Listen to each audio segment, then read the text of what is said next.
Welcome back. When it comes to important documents, you can never be too careful. Our tech whiz Stan Prager joins us now to talk about the proper way to back up your files. Now, I'm guessing there's a right way and a wrong way, and the wrong way is probably just saving them to your computer, right?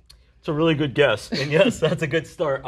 First of all, I should say that most people don't back up their data at all, even though they talk about it. I know I have to back things up. This is an entry conversation with many of our clients.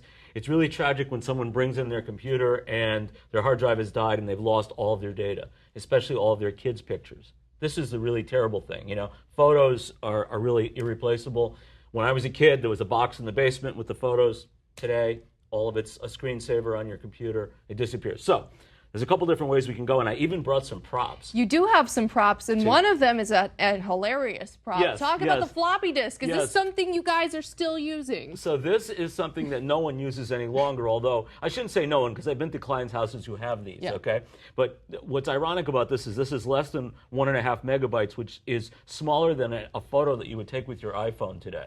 So you really can't use this for anything. That's all the storage is smaller than one iPhone picture. Yes. Wow. Yes, exactly. But, you know. How did we save anything back in the day? Well, because back when you were in grade school, which is when they used these, right? Right, Yes. Emily? Isn't that true? That is yes. accurate. Yes. So you'd save a document, a Word document, an Excel spreadsheet, things like this. But they don't even have drives on your computers anymore to read these. So they're really pointless, and they don't last well. So if you've had them in the basement for years with things on them and with humidity and what have you, they're often bad. So that's, obviously, you can't use this.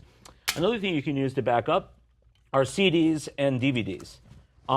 And if you're going to do that, a DVD is a better bet than a CD because it holds a lot more data. Okay. And when you burn, you burn a DVD, and this is the reason a lot of people don't back up because they're like, oh, it's too much work. I have no idea how to do it.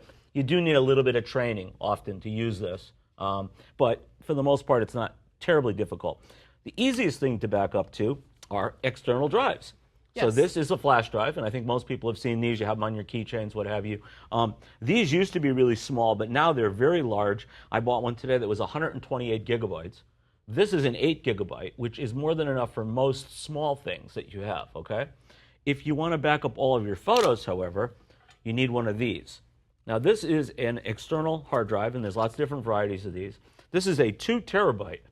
So that's a huge size. For people who don't know size-wise, this is, you know. I'm oblivious to what a terabyte is, but I'm guessing it's big. It's big, right? Exactly. It's like if it was a dinosaur, it'd be a tyrannosaur. Okay. So yeah, it's a big device, and you can see it's very portable and lightweight today. It doesn't even require an electrical cable. You plug this into any USB port on your laptop or on your computer, and you can copy all of your files onto this.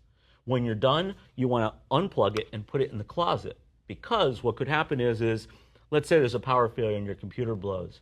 This is plugged into it. This could also That would be so tragic. Exactly, especially since you actually did the due diligence. You went through the work of saving your stuff. Exactly. Is this something most people can do at home? Absolutely, absolutely. And you know what I don't recommend doing is using the backup software that comes with it, which is designed to expedite the process. It's better to just simply copy and paste your entire My Documents folder, all your pictures, all that, onto here once a month.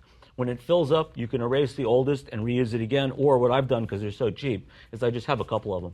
Stick one in the closet in a safety deposit box, maybe your desk at work, so if something happens at home, you've got a backup to all this. The final way to back up, everyone hears about the cloud.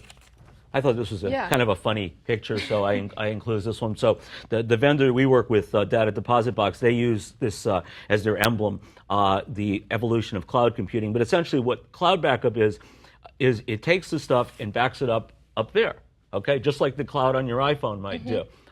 There's a couple different ways to use cloud backup. One is using a free program like Dropbox or Google Drive or something like that, and you just put your files into it, and then they'll be accessible from anywhere in the world if you sign in. Another way is to use a program like Data Deposit Box, which automatically backs up every time you change something. So if you open your resume or a spreadsheet that you use for accounting and you make a change to it, as soon as you close it, it automatically backs a fresh copy up. This is handy for documents, for things like QuickBooks files, things like that. All right. And my last question would be, what happens if you do have some floppy disks laying around and you need those converted to something usable? Are you guys able at GoGeeks to pull that off? Yeah, and we do that from time to time for people. Most old media we can get data off of. Sometimes it's more challenging if somebody has like a tape drive from 1999, but usually we can get the data if you need it. All right, perfect. Stan Prager from GoGeeks, thank you so much. Let's toss it over. You want to hear from Dan Brown real quick before we go? Sure. I want to hear from Dan Brown too. Dan, what's it looking like for the weekend?